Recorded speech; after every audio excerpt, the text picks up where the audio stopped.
1, 2, 3, 4, 5, 6, 7, 8, 9, 10.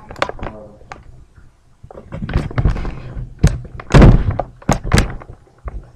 Has anyone here heard of the curious case of Timothy Cole? No? Well, that's understandable. Cole was arrested for the suspected rape of Michelle Mallon on March 24, 1985.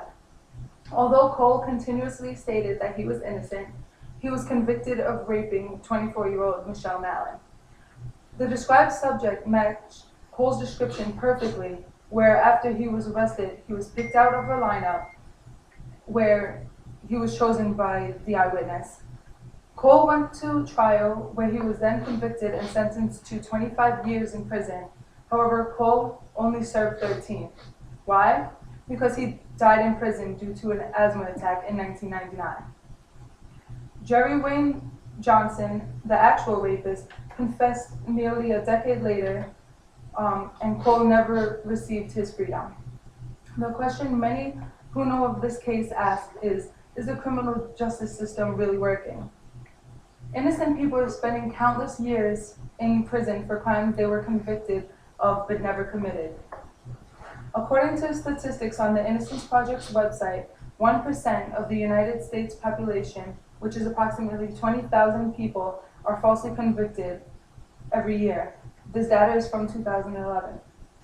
Wrongful convictions are a serious problem because many of the convictions rely on witness testimonies, self-incrimination, and evidence. The problem with witness testimonies is many of the witnesses lie, or it's just a false accusation. My family member was incarcerated for 5 years in prison because he was described and picked up, but it was not him. He did not commit the crime, and the crime was robbery with an armed weapon. The witness said that she seen him getting away in a getaway car, but my brother was actually at home with his family. The second problem is self-incrimination. This usually happens during interrogation, but sometimes happens when a suspect is getting picked up. An example of self-incrimination would be the Eddie Joe Lloyd case. Lloyd self-incriminated himself while he was on medication during the interrogation. He was incarcerated for rape and murder of 16-year-old Michelle Jackson. A third problem is evidence.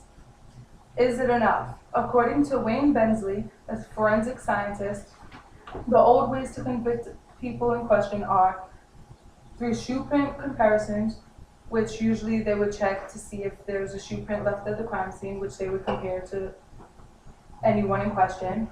The second is the firearms examination, which includes guns, shells, or bullets extracted from the scene, which are fingerprinted and compared. And the third are bite mark comparisons. It's highly unusual, but there was a case which was Ted Bundy, and he would bite his victims. The problem with the old ways of conviction are that they are never subject to rigorous evaluations, and they're not 100% certain. What will help the correct criminals get what they deserve? Different ways of evidence obtainment, DNA comparisons, which have made a dramatic change in the criminal justice system. This is where the Innocence Project comes into play. What are the Innocence Projects? According to the Innocence Project's official website, it is a New York-based nonprofit organization which uses DNA to exonerate wrongfully convicted. The Innocence Project was created in 1992 by Barry C. Scheck and Peter J. Newfield. The Innocence Project uses representation or aid, which usually includes law students or supervised attorneys and other staff to represent the cases. Most of the clients are poor or use all legal avenues for relief, which the Innocence Project helps because it is free of charge. All solutions have difficulties. The problems with the reliance on the Innocence Project is that it is a slow process. People are always awaiting help, just like Timothy Cole, who was found not guilty after he died, and he was found not guilty on April 9th, 2009. The DNA evidence evidently proved his innocence. So far, there have only been 300 people exonerated in the United States. Another problem is that not all cases have DNA evidence. The Innocence Project cannot help cases without DNA evidence. Also, funding is not always available, which can stop the Innocence Projects from running. The benefits of the Innocence Projects outweighs the problems. This allows the criminal justice system to become more effective, which will help people believe in the justice system again.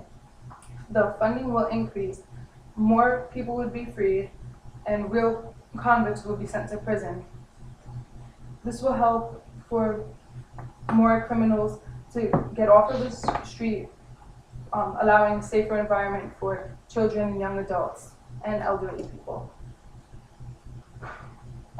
Imagine this, you're watching TV and the phone rings. A family member calls from jail sobbing, immediately stating that they're innocent, and apparently they were seen in action robbing someone. They go to trial. 30 days later, they state their innocence again, but the jury doesn't buy it, and they get sentenced to 25 years to life. No, just 25 years, I'm sorry. They call the Innocence Projects for assistance, which is fully funded, and enough DNA was extracted at the crime scene.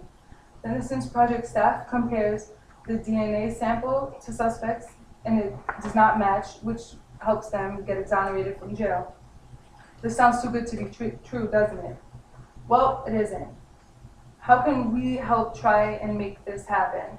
Donations are always accepted. It only takes about one donation or a monthly donation. It's affordable, and it can range from $5 up until $1,000 and higher. More people would be hired, which will help the caseload decrease, which will help more people out of jail. And there are more people that will be living their lives with the people that they want to be living their lives with, and it is up to us to help them.